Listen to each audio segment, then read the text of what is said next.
¿Qué tal, amigos? Bienvenidos al episodio número 9 de Reacciones Controversias en Jerusalén. Recuerden que todos los lunes a partir de las 7 de la noche nos pueden encontrar en nuestras plataformas oficiales, en YouTube, en Facebook y recientemente en Spotify. Si quieren tener este repaso de la guía de estudio a manera de un podcast, entren ahí a Spotify y nos van a encontrar como Adventistas Norte de Chiapas. Me siento muy contento de estar acompañado en esta noche del pastor Carlos Castillo. Pastor, bienvenido una vez más a Reacciones. Gracias, Roberto, es un gusto estar aquí contigo. También amigos que están conectándose y están siguiendo esta transmisión, gracias por acompañarnos en un episodio más de Reacciones. Y como no puede faltar, por supuesto, también en este episodio hemos de presentarte la pregunta a la que esperamos puedas reaccionar en la caja de comentarios. Es la siguiente: ¿cómo respondes tú ante el intento del mundo por menospreciar la Biblia? Recuerda dejarnos tu comentario y tus reacciones.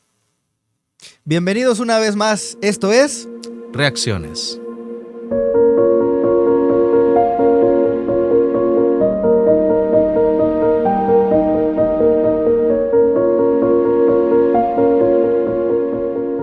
Bueno, vamos a comenzar entonces a analizar estas controversias, ¿no, Carlos? Que primero vemos a un Jesús que va con sus discípulos a Jerusalén para celebrar la fiesta de la Pascua. Y entonces el evangelista Marcos y el autor de la guía de estudio primero nos presentan a un Jesús identificándose, revelando quién es.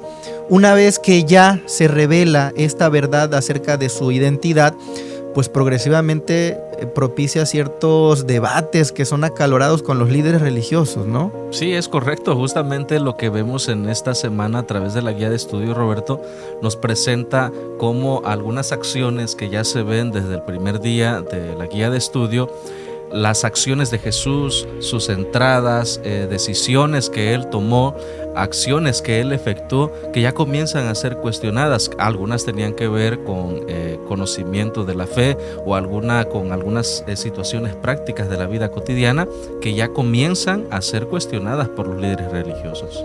Y esa tensión como que comienza a aumentar, como una especie de olla de presión, ¿no? Que va en aumento.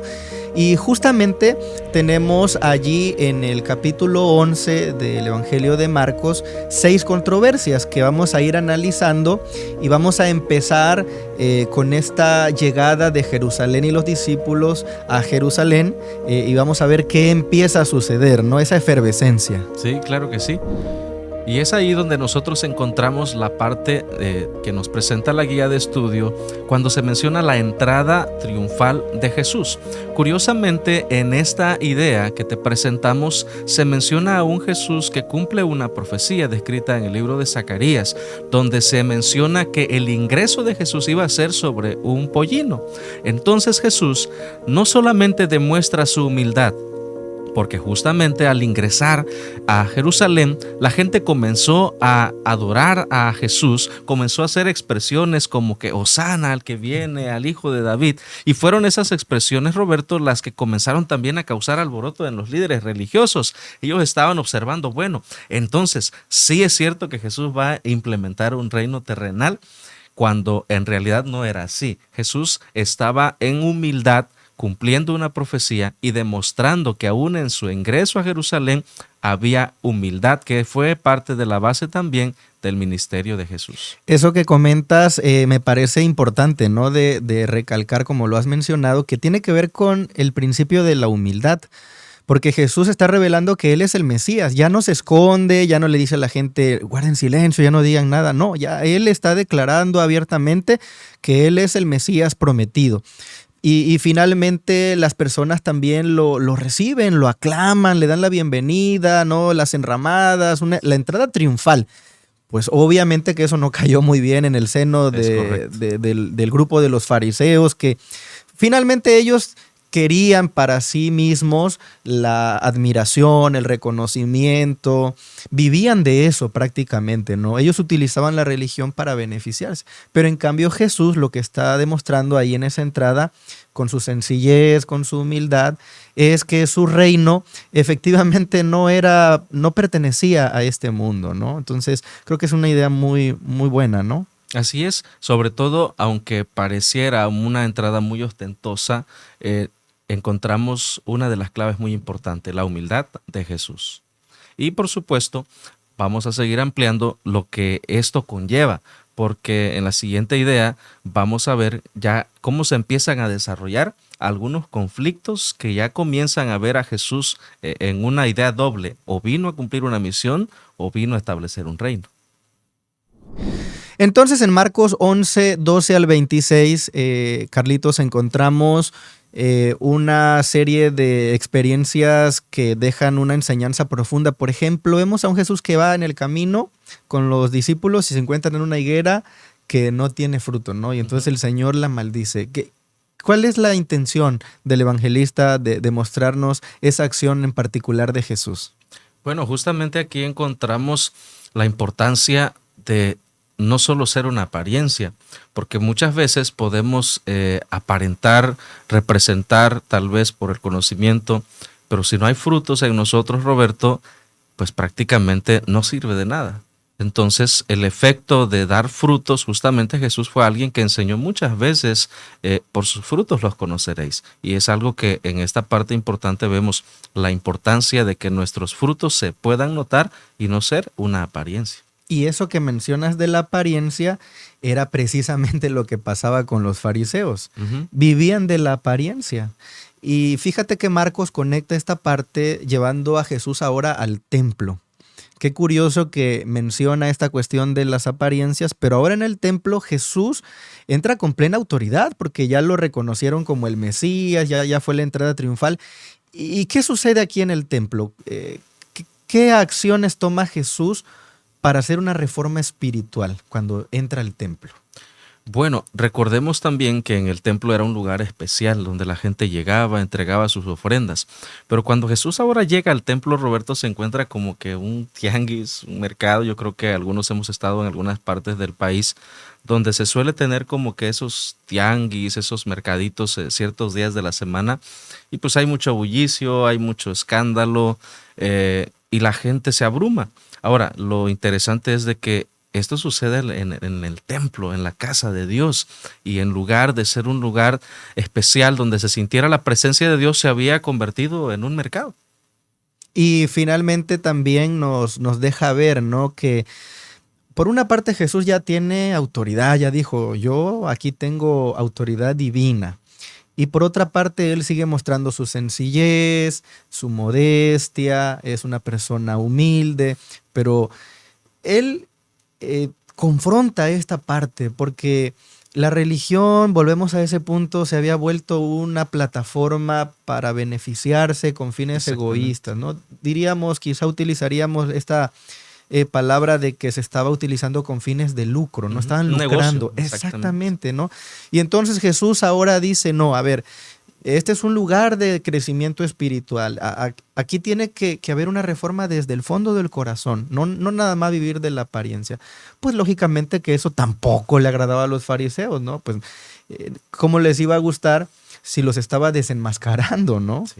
Sí, no fue una situación muy agradable. Sin embargo, cuando Jesús usa una frase conocida, ¿no? Mi casa será llamada, dice, casa de donde está la presencia de nuestro Dios, casa de adoración. Así que justamente en eso también vemos la importancia de la autoridad de Jesús con un principio muy importante en la guía espiritual. Y en esto, Roberto, podemos dirigirnos hacia la siguiente idea. Venimos entonces de esta parte donde Jesús entra en el templo, más bien irrumpe y en una manifestación pública de su autoridad divina, pues él hace esta purificación del templo que no cayó bien en el círculo de los líderes religiosos. Pero es aquí donde empieza ya este intercambio agresivo, ¿no? Este debate, esta polémica, y justamente a los fariseos, pues esto no no les cayó bien, ¿no? No les agradó tanto. Justamente por eso cuestionan ahora, Roberto, a Jesús, porque le comienzan a preguntar que si su autoridad era de Dios o de los hombres. Entonces, si nosotros reflexionamos, si Jesús responde que su autoridad viene de Dios, pues la gente no comprende cómo un simple carpintero podría tener autoridad divina. Imagínate ahora en el contexto que si su autoridad viniera de los hombres, pues iba a quedar en ridículo. Sabiamente Roberto, Jesús les responde sobre el bautismo de Juan y él les dice si es de Dios o de los hombres. Y entonces aquellos líderes se quedan entrampados. Si respondemos que es de Dios, ¿por qué no creímos? Y si es de los hombres, pues se nos va a venir la gente encima. Y ellos simplemente dijeron, pues no sabemos, y Jesús, pues tampoco puedo responder. Y es como que ellos estaban movidos por la ira.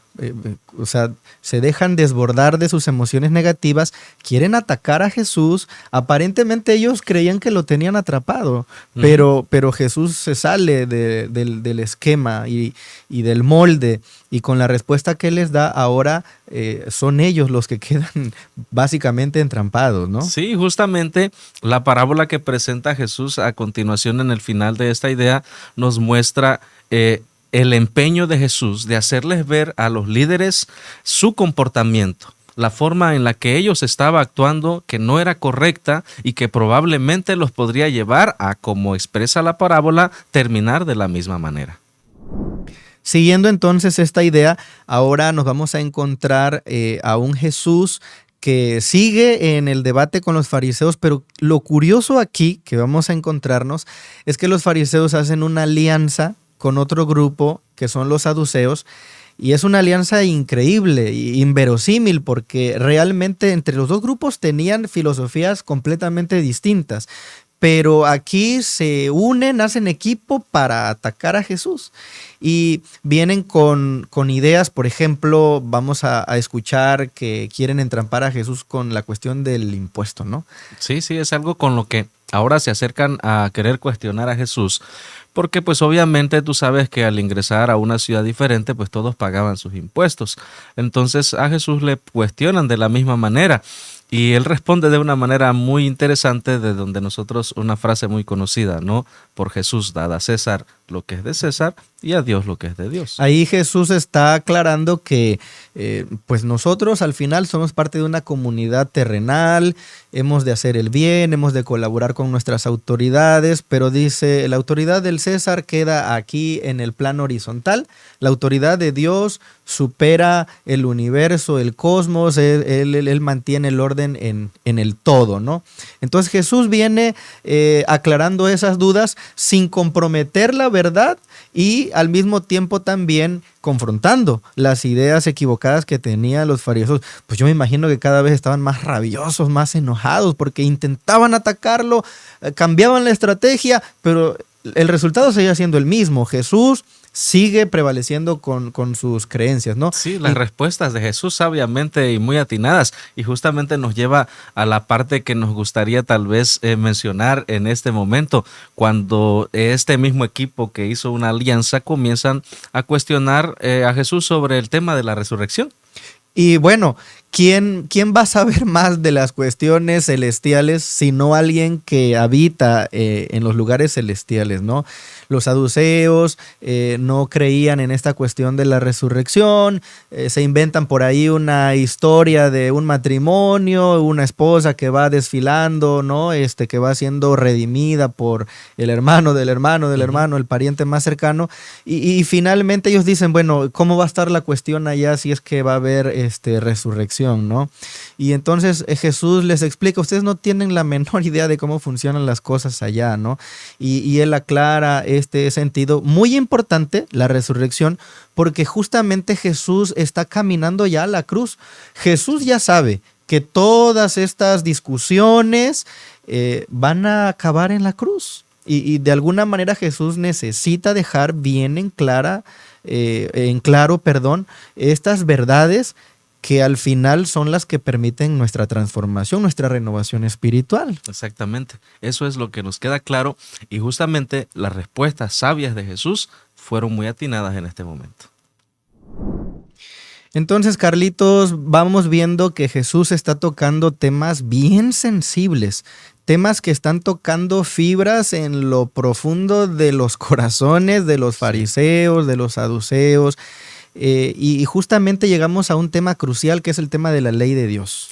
Este punto nos lleva a algo interesante, Roberto, porque después de todos los que estaban entrampando a Jesús, vemos, dice, a un escriba sincero. Alguien que ahora le pregunta al Señor, dice, ¿y cuál es el mayor mandamiento? ¿En qué se resume la ley? Y obtiene una de las respuestas más claras y precisas que también nosotros podemos tener para nuestro diario vivir el día de hoy. Esta pregunta a la que Jesús responde, amarás al Señor tu Dios, dice, con todo tu ser, con todas tus fuerzas, una entrega total, pero le añade algo muy importante que tiene que ver también no solo con nuestra relación directa con Dios, sino también con aquellos que nos rodean, a tu prójimo como a ti mismo. Algo que me llama la atención, Roberto, es la respuesta del escriba que le da Jesús, porque le dice, bueno, Señor, él afirma que es así. Esto nos demuestra la sinceridad de aquel hombre, Roberto. Sobre todo que Jesús en esta parte no da concesiones. Él afirma categóricamente la ley de Dios es eterna, es universal, pero ustedes no han aprendido a vivirla. Él sigue machacando este asunto, ¿no? Les está diciendo, miren, ustedes hablan de la ley, pero no viven conforme a la ley, ¿no? Y cuando él menciona esta parte del amor como una emoción, pero también como una decisión consciente, pues le está atribuyendo un sentido muy importante a la ley, que no es solamente de la teoría, sino en realidad la práctica, ¿no? El llevar a cabo estas recomendaciones. Es correcto. Queda claro que en esta parte también se enfatiza mucho la importancia de nuestra parte de ser leales a nuestro Dios.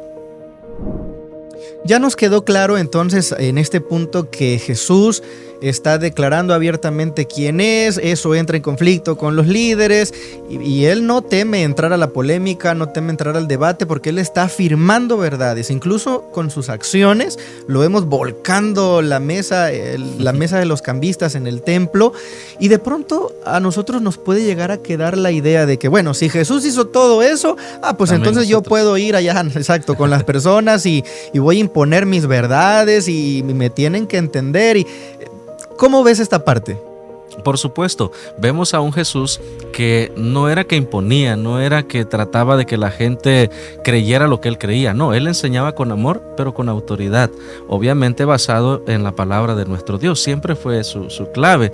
Entonces es donde nosotros tenemos que entender que no es necesario caer en discusiones, sí podemos dar razón de la verdad que se nos demande, obviamente, pero tampoco en el afán de obligar a las personas a creer, simplemente ellos tomarán su decisión y esto nos lleva, queridos amigos que están con nosotros, a poder reflexionar en la pregunta que ha sido para este episodio. ¿Cómo respondes tú ante las insistencias del mundo por menospreciar la palabra de Dios? Después de reflexionar en esta pregunta, también nos sentimos muy contentos de que nos hayan acompañado una vez más. La hemos pasado muy bien en este episodio número 9, descubriendo y descifrando las controversias de Jesús en Jerusalén. Y les animamos para que no se pierdan el próximo episodio todos los lunes a partir de las 7 de la noche. ¿En dónde? A través de las páginas de nuestra Asociación Norte de Chiapas, en Facebook, en YouTube y también ahora a través de Spotify. Ahí nos pueden encontrar, recuerden buscarnos como Adventistas Norte de Chiapas.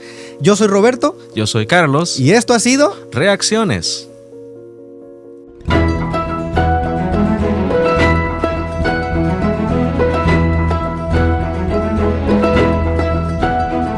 Los grupos pequeños son para unir a la iglesia en favor de los demás.